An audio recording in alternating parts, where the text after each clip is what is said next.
For tonight's public hearing, DP 23-15.1, Lakeside Electric requests a discretionary permit amendment to reduce building size, serve one tenant, and add outdoor storage at 358 Shunpike Road in the IZDW, Industrial Zoning District West. DP 26-07, Christopher Mellink requests a discretionary permit to establish a tasting room as an accessory use to an on-site distillery located at 400 Avenue D, Suite 60 in the IZDW. Appeal, APP 26-01, Karen Pellin appeals the zoning administrator's issuance of a zoning violation warning, just a warning, letter issued 9/29 and a follow-up letter issued 10/15 at 345 Mountain View Road in the RZD. Lastly, the DRB will be reviewing final plans for DP 24-06, the Glaser River's Edge development at the corner of Mountain View Road and Old Stage Road. The Development Review Board, DRB, follows rules of procedure and conducts quasi-judicial proceedings, aka public hearings like court, pursuant to Williston Unified Development Bylaw, WDB, Chapter 6 and Appendix A. The powers of the DRB are established in and limited by this bylaw, as well as state statute, and expounded upon in the staff reports for each public hearing application. As volunteer public officials, we are held to the standards of the Williston Volunteer Policy and the Williston Conflict of Interest Ordinance. For any public hearing item tonight, does any member wish to be excused on account of conflict of interest? Hearing none, does any member wish to report an ex parte contact? Ex parte means communicating with or receiving communication from any person regarding an application on tonight's agenda. Hearing none, so we do still have a quorum. Public forum. The first order of business is the public forum. Does anyone in recording in progress have a question or comment for the board not related to an item on the agenda? Okay, and I'm just going to go back to momentarily to our roll call. Brian Curtis, present. All right, all five present. Still have a quorum. No problem. Is there any public comment on items not related to the agenda tonight? Okay, hearing none, we will move right into the public hearing. First hearing is DP 23-15.1, Lakeside Electric requested DP amendment to reduce building size, serve a single tenant, and add outdoor storage, 358 Shunpike Road. Could the applicant or applicants please come up to the table?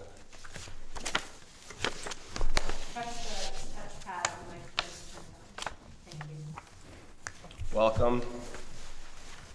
Could you please state your names and addresses for the record?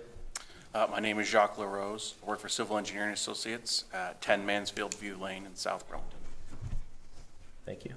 Mark LeClaire, Lakeside Electric owner. Okay, thank you, Jacques and Mark. Staff goes next. Thank you.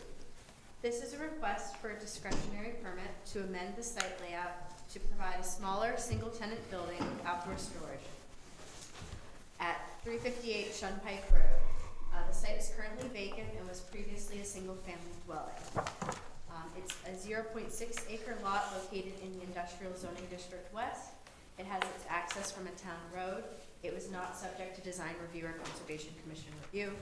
Staff recommendation is to take testimony and close the hearing, deliberate, and approve the application. The DRB and applicant should discuss finding of fact number 1. Project history.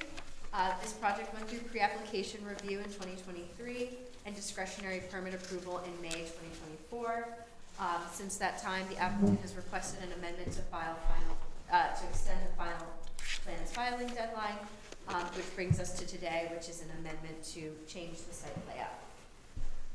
Interdepartmental review. The Public Works comments were provided and are included as a condition of approval. The Fire Department comments were provided, however, they are excluded because none of them can be enforced by the standards of the bylaw. No comment letters from the public were received at the time of mail-out nor up until this evening. Project elements, Industrial Zoning District West. This is where finding of fact number 1 comes into play. The applicant should clarify the use at the DRB hearing. The narrative describes a warehouse, but the floor plan with office space and vehicle bays implies the electrical contractor use.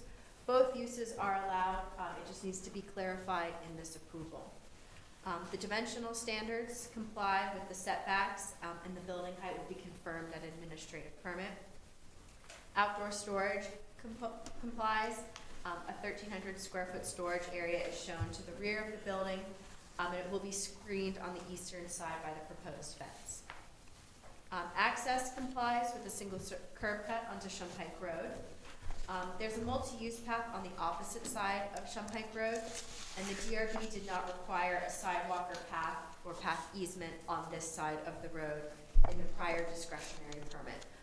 That path or sidewalk is not shown as a desired amenity on the official map. Off-street parking complies as proposed with the number of vehicle parking spaces, the location of the ADA space, and they have shown bicycle parking and the end-of-trip facility within the building. On-site infrastructure compliance is anticipated. This is where the Public Works comment comes into play about the waterline material specification. Maintenance also complies. The site plan shows the dumpster enclosure and snow storage areas. Landscaping, there's no change from the prior plans that were submitted. I do note that on the west and south sides, there's an existing cedar hedge that straddles the property line, and that's fulfilling the landscape buffer because it serves the existing landscaping function. Street trees complies as proposed. They're showing street trees along Shunpike Road. Outdoor lighting. There were some comments in the press DP about the outdoor lighting, and they have brought those into compliance by providing illumination calculations and the specifications for the light fixtures, as well as the light timing notes that the lighting will be turned off when the business is not in operation. Lastly, signs and impact fees. So for signs, it's all handled administratively. And the landscaping plan does show landscaping for the freestanding sign. I do note that the freestanding sign needs to be shifted back at the time of administrative permit 5 feet from the right-of-way line. Transportation impact fees are assessed at the time of administrative permit based on the 11th edition of the ITE manual. The fee will be based upon 1.7 trips. What follows is the findings of fact, including number 1, where I have it drafted as the electrical contractor use for the DRB and applicant to discuss. Thank you.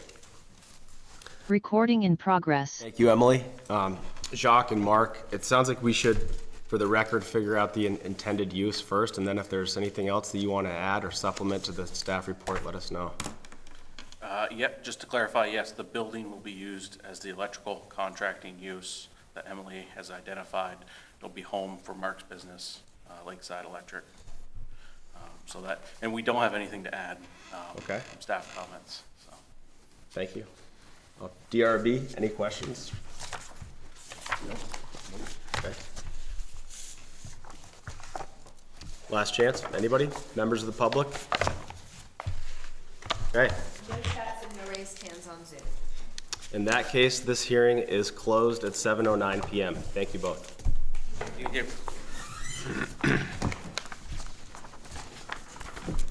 Next up, we have DP 26-07. Christopher Melink requests a discretionary permit to establish a tasting room as an accessory use to an on-site distillery located at 400 Avenue D, Suite 60 in the IZDW.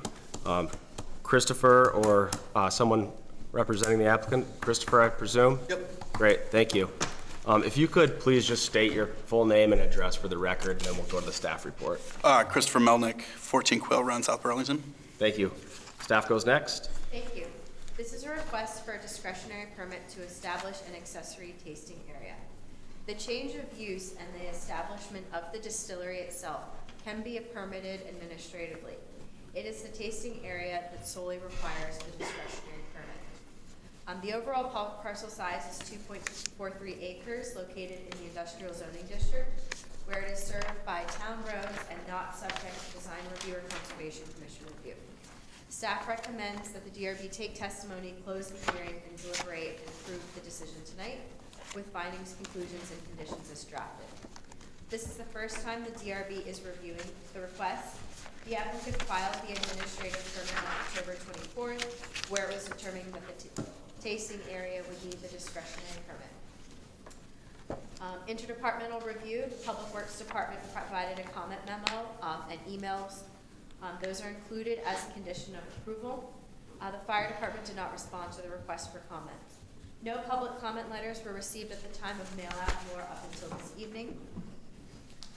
In terms of the standards with the industrial zoning district, this complies. There's no outdoor modifications to the building shown, and the use does not propose outdoor storage. Vehicle parking complies as proposed, where the parking spaces are accessible to the front entrance for customers, and there will be a bicycle rack provided. I do have a note in final plans that includes the specification to be the inverted U-style rack that is required by the bylaw. On-site infrastructure, so this property is served by municipal water and on-site wastewater.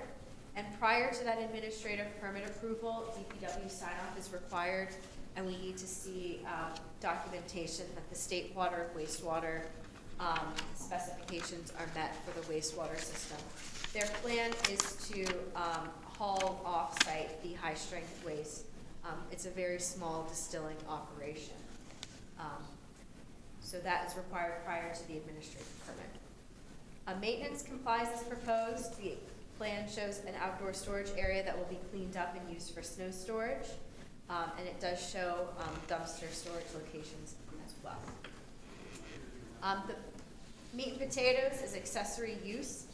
So our bylaw allows manufacturers, like distilleries, to have tasting areas. This is well below the maximum size limits that are allowed. It's 144 square feet within a 500 square foot distillery space.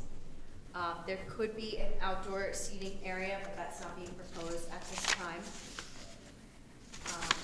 And that is it for the bylaw requirements. What follows are findings of fact, conclusions of law, and conditions of approval. Thank you.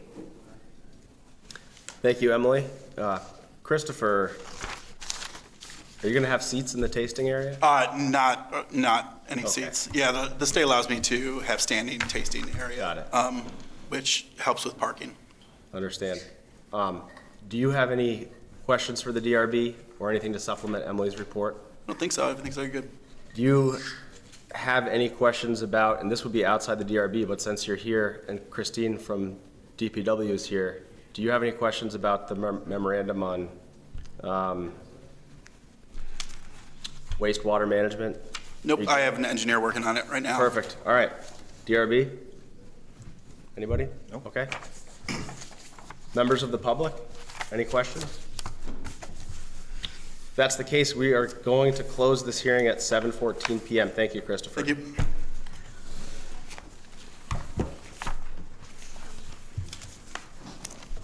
Hey, Christopher, could you close that door when you head out? Thank you. Next up is Appeal APP 26-01. Karen Pellin appeals the zoning administrator's issuance of a zoning violation warning letter issued September 29th and a follow-up letter issued October 15th at 345 Mountain View Road in the RZD. Karen and other applicants, please come on up.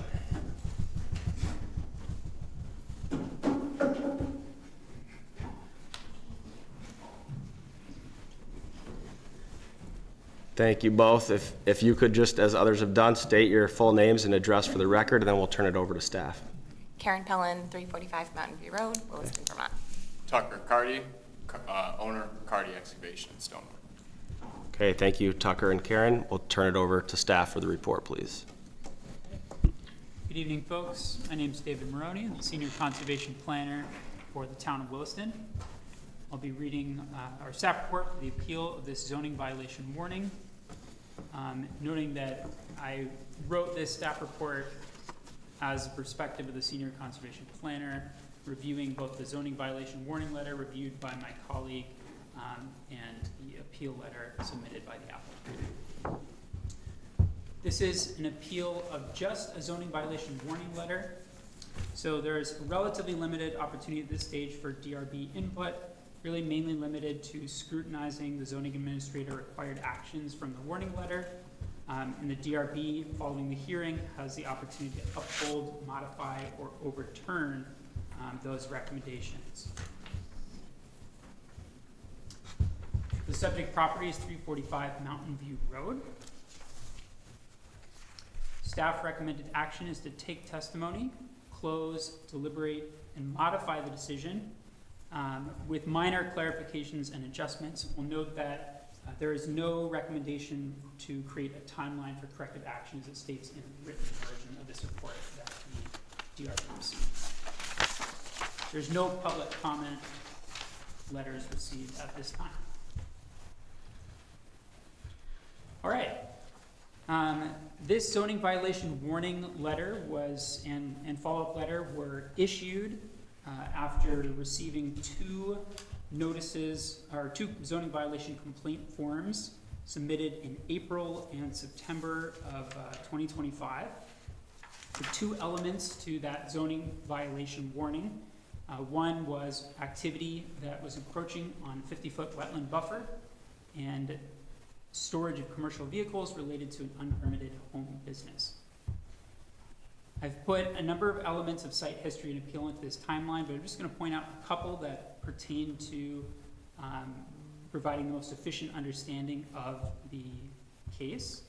On August 11, 2014, there was a new dwelling permit approved and issued by the town. At that time, there was a building envelope established that matched permitted impact area from state wetlands permit, and that created a building envelope that itself encroached into a 50-foot wetland buffer.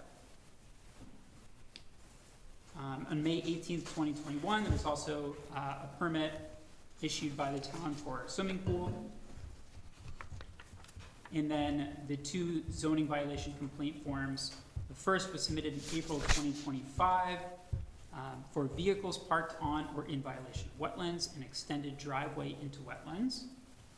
And the second, September 19th, submitted anonymously alleging the creation of a road and fill into conserved wetlands for additional parking for commercial vehicles. So we'll just take a look at the two components of this violation warning in succession. First, the wetland buffer issues, and then some components related to the home business.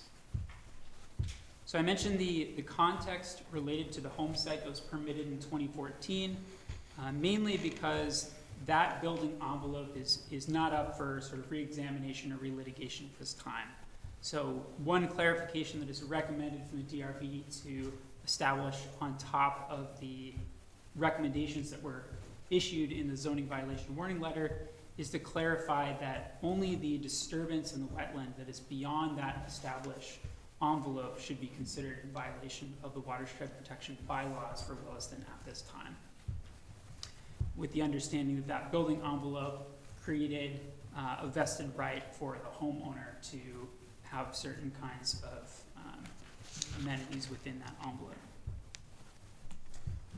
Separately, the applicant is working with the state wetlands program to resolve a concurrent violation notice related to these disturbances. All right, in the zoning violation warning letter, I'll summarize the elements. So the vehicle parking area that was created with gravel fill was noted. You can see where that was created, the impact wetland area on this small map. And second, it was noted that a portion of pool patio was established within wetland buffer. However, that was inside of that 2014 building envelope. But the dimensions of that pool patio extended beyond the originally permitted 4-foot perimeter deck into the Class 2 wetland buffer. There were 4 recommendations associated from the zoning administrator contained within the 2 letters. The first is that turf lawns, cleared areas, and parking areas that are within that wetland buffer must be restored to a combination of wetland, riparian forests, or meadow vegetation appropriate to the site.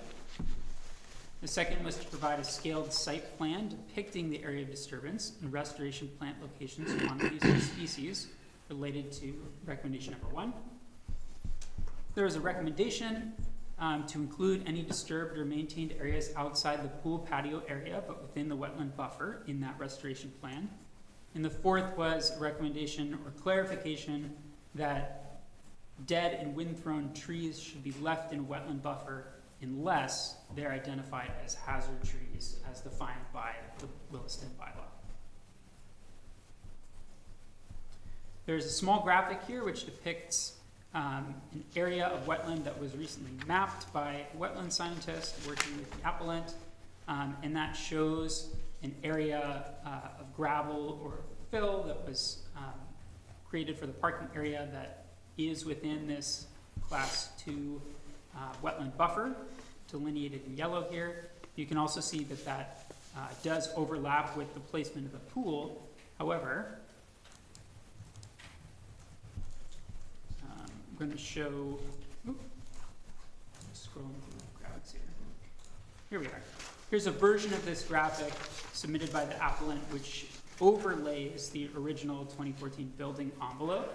And you can see that the pool is fully contained within that envelope. So another one of these modifications that I've recommended tonight is simply that the town will defer to the process that is already happening with the state with regards to any wetland impacts from that pool, and simply move to resolve the dimension issue related to the pool patio by having the appellant, who is already working with planning and zoning on some retroactive permitting to resolve that particular issue. All right, so in the appeal letter that was submitted by the appellant, there were 3 requests made with relation to these wetlands. 2 of these are not applicable. There's no opportunity for the DRB to weigh in on, but one of them there is potential area for the DRB to make a clarification. And that is the first. The request is to allow the parking area to remain in its current conditions subject to additional stabilization or vegetation restoration measures. My recommendation after reviewing the bylaws is to deny this request. It is my opinion that there is no reasonable reading of WDB 29.9.6. It's a section of the bylaw that relates certain exceptions and uses that can occur within a wetland buffer. And it's my opinion that there's no reasonable reading of that bylaw that permits an exception for parking in a wetland buffer. So after deliberation, that will be a DRB action to decide whether to deny or grant that exception for maintaining the parking area in the wetland buffer, if you concur or disagree with my opinion. The second request was to assign responsibility for restoration to the Vermont DEC Wetlands Program related to some narrative that was described by the appellant in the appeal letter. My recommendation is simply noting that that's not applicable. The DRB has no jurisdiction to compel the state agencies to action at this time. So what's happening with the Vermont DEC Wetlands Program will have to happen independently and concurrently with the local action related to Williston's bylaws. And the third request was to defer enforcement pending further consultation between the town and the state. And my clarification here is simply that it's not necessary to make any comment on deferring enforcement because this is only at the stage of a zoning violation warning letter, which itself does not create conditions for enforcement. And noting that the appellant is already working with staff to address these nonconformities through permitting and restoration, this promises to avoid any escalation to a formal notice of zoning violation, which would create conditions for enforcement. So there's no need at this time to weigh in with a timeline on this particular issue. Now, just to clarify, my 2 recommendations here are that the DRB modify the zoning administrator's recommendations in the ways I've described. That is to add a clarification that these recommendations only apply outside of the 2014 building envelope, and simply that the excess or the issues related to the pool can be resolved through retroactive permitting and we do not need to take further action with regards to weighing in on restoration actions for the pool.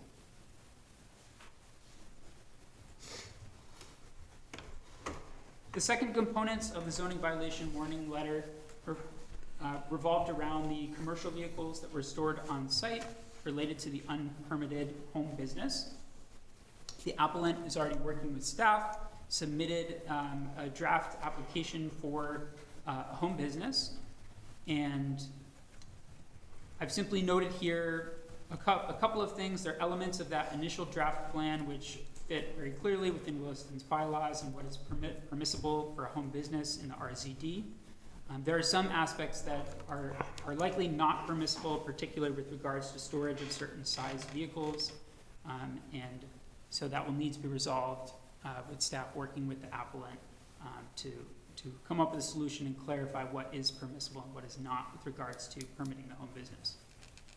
There is a small opportunity here within the bylaws that the DRB may weigh in on requirements for the home business with regards to off-street parking. I'll show this diagram right here. This was submitted along with the proposal for the home business, for permitting the home business. And this is the 2014 building envelope. And with this application is the proposal to have a sanctioned driveway extension here, which will allow parking of certain vehicles related to the home business. Now, within the bylaw, there is an opportunity for the zoning administrator or the DRB to require a certain degree of off-street parking, or to require buffer requirements that are more stringent than would be normally required in the RZD. My recommendation is that it is not necessary for the DRB to weigh in any further on this issue at this time, but that option is there. What follows are findings of facts, conclusions of law as to be determined by the DRB ruling in relation to interpreting WB 29.9.6 during deliberation, and recommended language, and recommendations depending on the DRB decision. Thank you, David. Karen and Tucker, thank you for coming in. You guys are here early on this one. I think this is the first appeal of a warning letter that I've seen, so good on you guys. Other option. You're clearly on top of this. Yeah. And I did see in the some of your communications with staff how this happened with communicating with the state, and I get it. The next thing I'm going to say before I turn it over to questions you might not like as much is that I have not seen this DRB really bend much on interpretations of bylaws for obvious reasons. If we do, we're going to be opening Pandora's box on other things. But I'd like to give both of you guys a chance to supplement anything, to ask us any questions or staff. And if you don't have anything that you want to throw at us, we'll just turn it over to the rest of the DRB to ask you guys questions. No, I think just in summary, Cardi Excavation in Stone Oak was started a year ago, last July.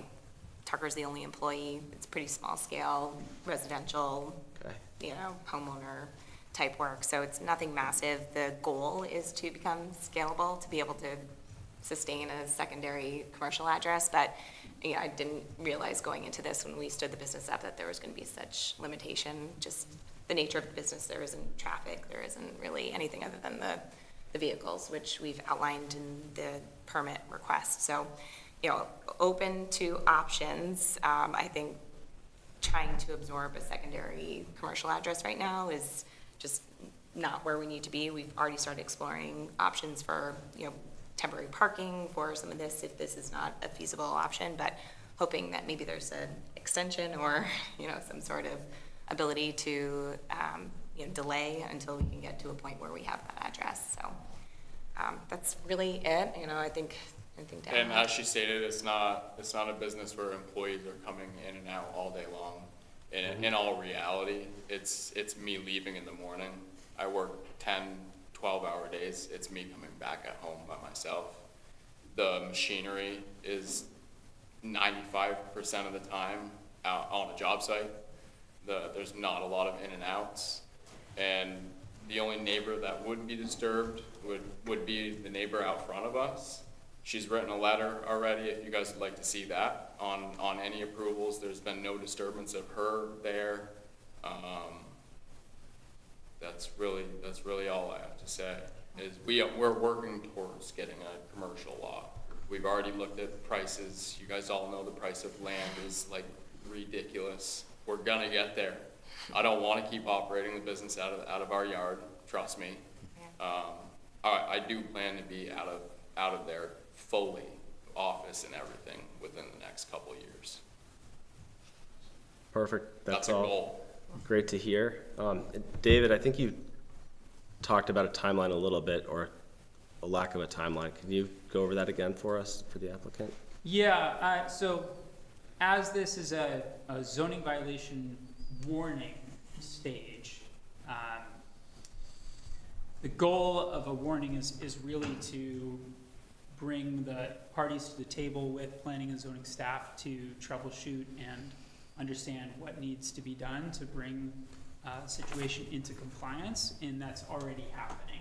So the timelines that are currently being set through that interaction, as details are being reviewed in what I think is an appropriate fashion. For example, with regards to the wetland permitting, while we may be able to say, okay, this is what the town requires, we're gonna give you, 2 months to go do it. We understand that there's also concurrent review going on with the state. The state works on a very different timeline, and given that the restoration actions that would be required by the state and the town are likely to overlap significantly, I think any attempt to create a concrete timeline at this time would be somewhat arbitrary, and not necessarily helpful for either party in creating a structure that would be useful in making things happen faster. With regards to the home business, I think similarly, the process is playing out as it is meant to be at this time, and the zoning administrator is already empowered to escalate a situation at this stage to a formal notice of violation if at any point it becomes clear that, for example, a hypothetical appellant or resident that was not in conformance with bylaws was not making every effort to resolve a nonconformity related to warning letters. So for those reasons, I don't think it's necessarily necessary for the DRB to make a prescriptive timeline at this time. Great. Is that helpful? Absolutely. Cool. DRB, any questions? Okay. No. All right. Well, you said you're going to be out there big in 2 years, and I believe it. I think I can tell you are. Yeah. All right. Mark my words right now. Cool. Hard worker. We will. All right. Well. So on that timeline Yep. note, I just want to add that for the administrative permit, in order to be able to approve it, the narrative will need to be amended, and the business plan will need to be amended to comply with Appendix G in terms of the vehicle storage operations, in order for I or another zoning administrator to put our signature on it. And then similarly with the driveway permit, that one looks good to go because it's showing the expansion within the building envelope area. Procedurally, what can go forward going forward is those permits can be issued, assuming they meet the business limits. And then in the spring, we would be looking to you guys for those restoration plans and getting the work done to get out of the wetland buffer. And if those things aren't happening, or if there's evidence that the home business is operating above and beyond what the permit is, then it would be escalated to that formal notice of zoning violation process. Thank you for clarifying that, Emily. And obviously, you guys know how to get a hold of Emily and David at this point. So this was the sort of our last public hearing item of the night. You guys are welcome to stay through a deliberative session and wait. I don't think there's going to be anything surprising that happens tonight, so feel free to do what you want, but we're going to be closing this hearing now if doesn't seem like there are any other questions from the public or anyone else. Okay. Yeah, when the DRB finalizes the decision tonight, we'll send them to you by email, and you'll get a formal notice in a couple weeks. Okay, great. Yep. Okay, Thank you both. Thank you. Thanks, appreciate it, everybody. So we will close this hearing at 7:35 PM. Thank you.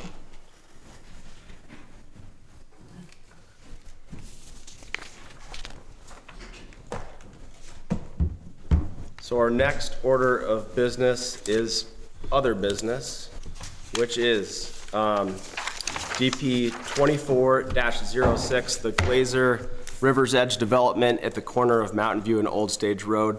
The DRB retained final plans review from back in April of this year, April 8th. Will we have, Emily, should we have them come up, or is this a? Yeah, so this isn't a public hearing. We have Brian Curry in the room, so I think he's welcome to come up to the table if there's any questions about the final plans that have been submitted. I can get us going. So the DRB retained final plan review. Typically, this is all deferred to staff as an administrative action. And planning staff recommends that the DRB approve the civil set and authorize staff to continue discussions with town legal counsel as it pertains to the development agreement, including the sequencing of land transfer to the town and the planned community declaration. So with this cover memo that I gave you guys in your packets, there's a narrative memo from O'Leary Burke that goes line by line through all of the DRB conditions of approval, which are pages 15 through 20 of that memo, as well as all of the public works comments and independent review comments. To focus the discussion in your packets, I gave you a reduced plan set with only the sheets that pertain to those particular DRB conditions around the landscaping plan, the landscaping along the path that connects the two neighborhoods in regards to the Conservation Commission comments and the Habitat Assessment Report, and the plans for the fire department comment around turning radii and parking, and the construction plans for materials phasing.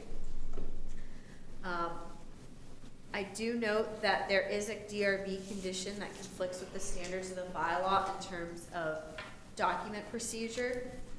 So after the approval of final plans, which is the civil set, the development agreement, and the guarantees for public and private improvements, those documents need to be in place before administrative permit. The reason that some of the legal items are still outstanding is we have been working with Public Works and the applicant on some of the fine-tuned language. And more particularly is the approval of this discretionary permit hinges on the substantial benefit of the land conveyance to the town. And the land needs to convey to the town in a manner that's free and clear of encumbrances. Right now, the only one that's pending is the final Act 250 permit notice. So our town attorney is prepared to do all of our final legal document review in one bundle. When those Act 250 conditions are noticed, then those package of documents can be finalized and executed before the administrative permits to begin construction. Okay, thank you, Emily. I think one of the main reasons this final approval was retained by the DRB was that there was some back and forth between DPW and the applicant at the time. Christine, I don't know if would you mind coming forward and speaking to that?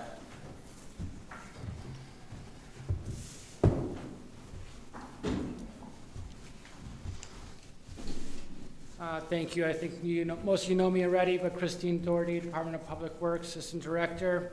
So DRB's position is on this and many other development plans similar to this one, is we need to have our legal orders, our legal documents in order prior to us being comfortable signing off on the final plans that are being submitted. The reason for that is because we can get into some challenges with getting those legal developments or those legal agreements when it comes to easements, ownership, responsibilities, things like that. And so until those are really resolved and we have something in hand that is agreeable to both parties, DPW is not comfortable signing off on any final plan submittals. Thank you, Christine. I think I may need you to expound on that a little Sure. more, and Yep. I am going to admit that I'm a little lost on DPW's position at the moment. Okay, so being able to make sure that we have the right-of-ways, the easements. So for example, we have on this development particularly, some of these are going to remain private roads. Some of the water lines are going to remain private. Some of one of the pump stations for the sewer is going to remain private. Making sure that there are the right legal documents and agreements between all parties. That we see that our attorneys have seen that, have approved that before signing off on the final plans. When the final plans get signed off on, they're signed off on. Making changes to them. I'm with you. I think a lot of the questions that DPW had back in April are sort of separate from what you're speaking about now. Is that correct? We just got copies of the proposed irrevocable offers for the private roads, public roads, right-of-ways over the paths. All of those just came in yesterday. Our legal has not had a chance to review any of them. Go ahead, Emily. Yeah, so what I have in the motion is that the DRB would authorize the approval of the civil plans, and then we would continue to engage on the legal documents, as typically final plans are not approved by the DRB, they're approved administratively by staff. So we would be working with Public Works on getting all of those documents, and when they're all good to go, we would have Pete come in and sign the plats and issue everything. Emily? Excuse me, you're not the chair anymore. We would have you, Nate, sign Okay. the So, final plans. am I understanding correctly that, and I think I'm asking both of you, the DRB needs to approve these final plans as they are today, the civil plans, so that they can go to the lawyers and get the things done that DPW needs to eventually sign off on the final plan. So I guess my question is, Christine, is the Department of Public Works comfortable with the DRB moving forward as planned today, as proposed? No.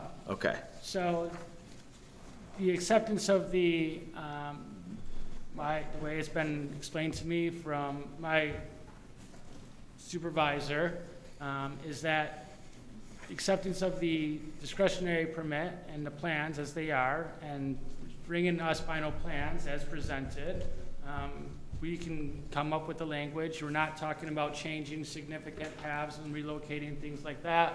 But when they come in with final plans, they should be coming in with final plans and appropriate legal documents that are supportive and consistent with what's being presented, so that we can compare them together. Okay. At that time, DPW would say, okay, we're comfortable with everything, sign this off, and they can come back and you guys can sign it and everybody's happy. There shouldn't be significant changes going into the final plans, following the discretionary permit to the final plans. Okay. Brian, would you like to comment on any of what you've heard? What can you do here? Yeah, so we submitted the final plans in early October, and we've had a few back and forths with Christine, and we feel the plans are in a place where Public Works has no objections to the plan set. They're just waiting for the legal review to take place in order to give validity to our right-of-ways, our easements, what's public versus private, to make sure we have declarations. Emily's saying that the town attorney won't start that review until our Act 50 permit issues, which my expectation is going to issue next week. But, we've been waiting for 2 months now. I don't see why the plan set is where it is, and I don't think there's any objection that there's any issues with the plans. Why can't the town attorney review coincide with, prior to administrative permit issuance. Like, we're not gonna be able to start until the town attorney's good with it. Public Works is good with it, zoning's good with it, our department, so I don't see why it's worth having us come back here to you folks again. We basically, the legal docs have been reviewed and approved by the town attorney. If the Act 250 comes through, as you said, in a week or 2 weeks, how quickly could you get all the rest of the legal work done that needs to be done? Well, for us, it's a hurry up and wait. The town attorney, I imagine, will take a few weeks at least to chew through everything. He did get a draft in early October. I didn't realize we were waiting on the Act 250 permit in order for that review to start. Obviously, there's a lot of it that doesn't coincide with the Act 250 permit. Brian, let me interrupt you for 1 second.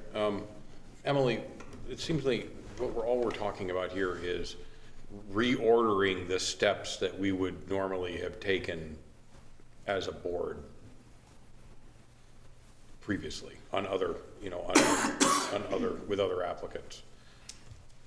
And you said, I think you said yourself, under normal circumstances, the board doesn't require the applicant to come back to the board. It usually just goes directly to staff, and staff hammers out the details.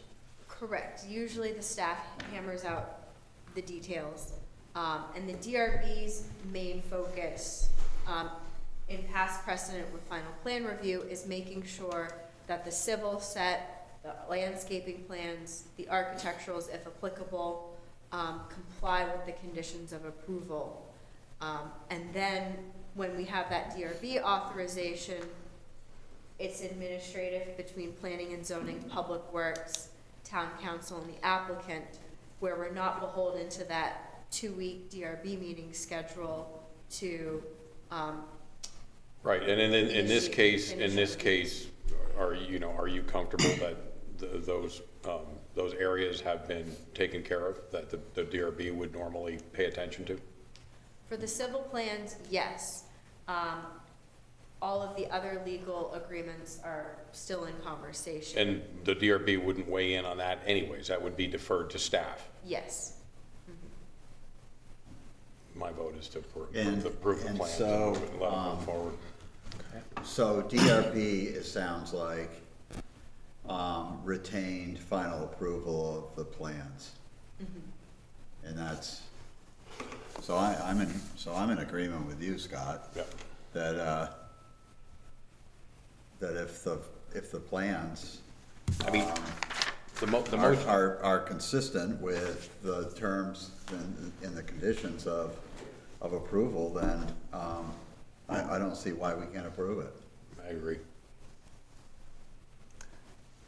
I'm a little confused as to why we're having such an in-depth conversation about something that is pretty standard workings. I think the concern from DPW's perspective is that when plans get approved without everything being in place, it's assumed that they have a right to proceed with those plans as they're presented and as they've been approved. It's the way we've all done it in the past. Yeah. Okay, I'm So I think explaining our position. what we could do procedurally is the DRB makes this motion, and typically the chair comes in, the next day to sign through the plans and the Mylars.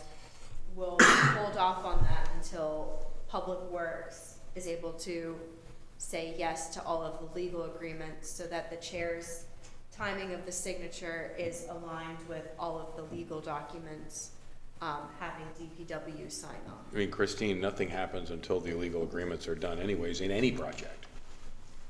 I would say, Scott, that my experience in the last couple projects is that things have been going forward without having everything in place, and there's been some challenges around that. It really takes a lot of the negotiating powers away from the from DPW, making sure that we get what we need. It really complicates things a lot from our end, from the field perspective. The applicants often, when they get that signed plan, to them, it's a move forward process. So Emily, what's your response to that? I mean, have you seen some complicated, some projects move forward that have not had, for lack of a better term, all of their ducks in a row, all of the legal done? Yes, and I think most of that comes down to the applicants not reading their notice of decisions thoroughly. We are going through that situation in a major way, literally today, with another project where you would think they would have their ducks in a row and would know the process. But at the end of the day, the most important permit is the administrative permit, when you can start digging in the dirt. And that requires public works sign off, and that requires all the legal documents in place. But I would say that DPW is not asking for them to be signed. We're looking for drafts. We're looking for making sure that everything's in place when these final plans are coming in. Now, signatures and final execution of those can happen prior to administrative permit, but we want to see and know that we're in agreement with the parties and that we are comfortable with everything prior to saying, yes, this final plan makes sense, that we have the agreements, that they have the authority to give them to us, that all of those ducks are in a row. These are drafts. These are not asking for fully executed documents, but we're asking for them to be in place so that they can be executed without delay when they go to after final plans. As DRB has, holds final plans, can final plans be issued with a condition of approval? No. The DRB can defer final plans to staff, but they can't have additional conditions. So why don't we just defer the final plans to staff That would be fine and too. void this? That is the same purpose. I mean, if you defer them back to staff, in our view, the easements are all shown, the offers are all shown, everything's shown. I mean, what's being discussed is the verbiage and the mechanisms for donations and, sure, there's some complicated legals associated, but is the expectation the plat's gonna change? No, I think those requests would have been made by now. I don't think they have to come back even if we do this again. If we don't do this, they would have to come back. Right. So We would have to have another agenda item, but I don't think you had to be here. I'm glad you are. But I don't think you had to. Well, I'm glad you came. why don't we just defer, why don't we just modify that to defer it to staff for staff's approval? Well, I think we should talk about this and Move into, in deliberative session, because there's a couple things going on here that I'd like to talk with the board about. okay. Brian, is there anything else that you'd like to add or ask the board at this point? Again, thank you for coming in. I'm glad you're here. Yeah, no worries. I guess I would say if approval and signing of the plans, or if that can be deferred, signing them at Mylar recording once all the departments have signed off, that's obviously acceptable. So is if you give authority back to staff, that accomplishes our goal tonight also. Sure. So either way, it's fine. It's just, when our applications aren't submitted, they don't have meetings just for final plan sign-offs. Christmas, Thanksgiving, who knows when we'll be back, so that's all. Okay.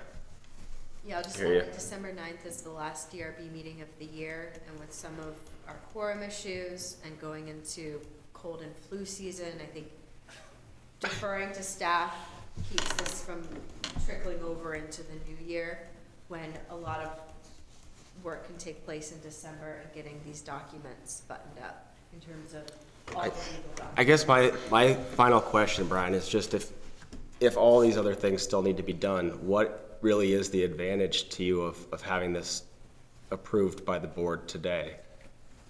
If you hold final approval, we have to wait until the DRB is meeting again. And as you said, with, numbers dwindling. Could be quorum January. Available, if there's You expect- Christmas, if the legals likely won't be reviewed and approved by December 6th, so, where does that put us? Nate, this one's unusual because the board required that it come back in front of the board. Under Right. normal circumstances, we don't do that. Oh, I It goes- understand. okay, It goes Yeah, down. no, I got So it. if we don't approve it, then he's gotta come back. And the reason we retained this right is because of the DPW questions, so I Well, just and wanted to because be it was sure a that- high profile, Yeah. high profile development, and we wanted to make sure that it got done the way it was supposed to get done. Got it. That Yep. was it. Okay. Well, thank you, Brian. I think if there's nothing else, are there any other comments? There is no public on Zoom, so I think we're going to close the public session and move into deliberative session at 7:56 p.m. Welcome back to the Williston Development Review Board meeting of November 25th. We are back in session at 8:22 p.m. Is there a motion for DP 23-15.1 Lakeside Electric? Yep. Go ahead, Matt. Thank you. That off. As authorized by WDB 6.6.3, I, Matthew Fraser, move that the Williston Development Review Board, having reviewed the application submitted and all the accompanying materials, including the recommendations of the town staff and the advisory boards required to comment on this application by the Williston Development Bylaw, and having heard and duly considered the testimony presented at the public hearing of November 25th, 2025, accept the findings of fact and conclusion of law for DP 23-15.1, and approve this discretionary permit subject to the conditions of approval above. This approval authorizes the applicant to file final plans, obtain approval of these plans from staff, and then seek the administrative permit for the proposed development, which must proceed in strict conformance with the plans on which the approval is based. Thank you, Matt. Is there a second? I'll second it. Thank you, Scott. Is there any discussion? Yay or nay? Pete Kelly, Yay. Scott Riley, Yay. Brian Curtis, Yay. Matt Fraser. Yay. Chair is a yay. Motion carries. 5 in favor, none opposed. Is there a motion for DP 26-07 Christopher Mellink, 400 Avenue D, Suite 60? Yes. As authorized by WDB 6.6.3, I, Brian Curtis, move that the Williston Development Review Board, having reviewed the application submitted and all accompanying materials, including the recommendations of the town staff and the advisory boards required to comment on this application by the Williston Development Bylaw, and having heard and duly considered the testimony presented at the public hearing of November 25th, 2025, accept the findings of fact and conclusions of law for DP 26-07, and approve this discretionary permit subject to the conditions of approval above. This approval authorizes the applicant to file final plans, obtain approval of these plans from staff, and then seek an administrative permit for the proposed development, which must proceed in strict conformance with the plans on which this approval is based. Thank you, Brian. Is there a second? I'll second it. Pete seconds. Any discussion? Yay or nay? Pete Kelly, Yay. Scott Riley, Yay. Brian Curtis, Yay. Matt Fraser. Yay. Chair is a yay. 5 in favor, none opposed, motion carries. Is there a motion for APP 26-01 Karen Pellin 345 Mountain View Road in the RZD? Yes, as authorized by WDB 5.4.6, I, Pete Kelly, move that the Williston Development Review Board, having reviewed the appeal of the administrator's decision, all of the accompanying materials, and having heard and duly considered the testimony presented at the public hearing of November 25th, 2025, accept the findings of fact and conclusions of law for APP 26-01 and modify the decision of the administrator as follows. 1, clarify that the zoning administrator recommendations related to wetland buffer encroachment only apply to disturbance that has occurred beyond the building envelope established in 2014. 2, resolve the excess pool dimensions through Retroactive permitting, defer to the Vermont Department of Environmental Conservation Wetlands Program regarding wetland buffer restoration actions related to the 2021 pool installation and any subsequent expansion of impervious surface within the building envelope. I also propose a clarification to conclusions of law. Item 1 to read as follows. An exception to WDB 29.9.6 may not be granted for the purpose of maintaining a parking area in a 50-foot Class 2 wetland buffer. Thanks, Pete. A second. Thank you, Brian. Any discussion? Okay, yay or nay? Pete Kelly. Yay. Scott Riley. Yay. Brian Curtis. Yay. Matt Fraser. Yay.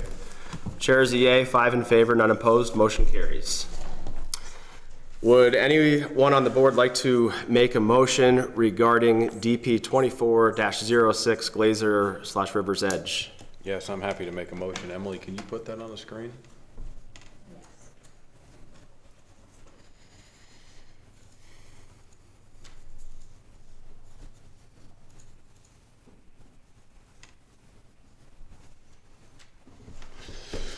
I, Scott Riley, move that the Williston Development Review Board defer final plan review and approval, including legal documents, to town staff for DP 24-06 Glaser River's Edge Development.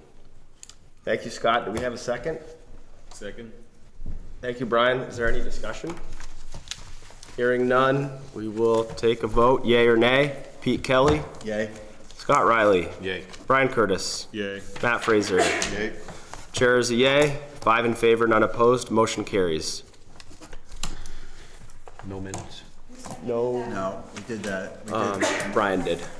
We did the meeting minutes. Online, probably. Yeah, by unanimous consent. Yep. So no minutes tonight. Okay.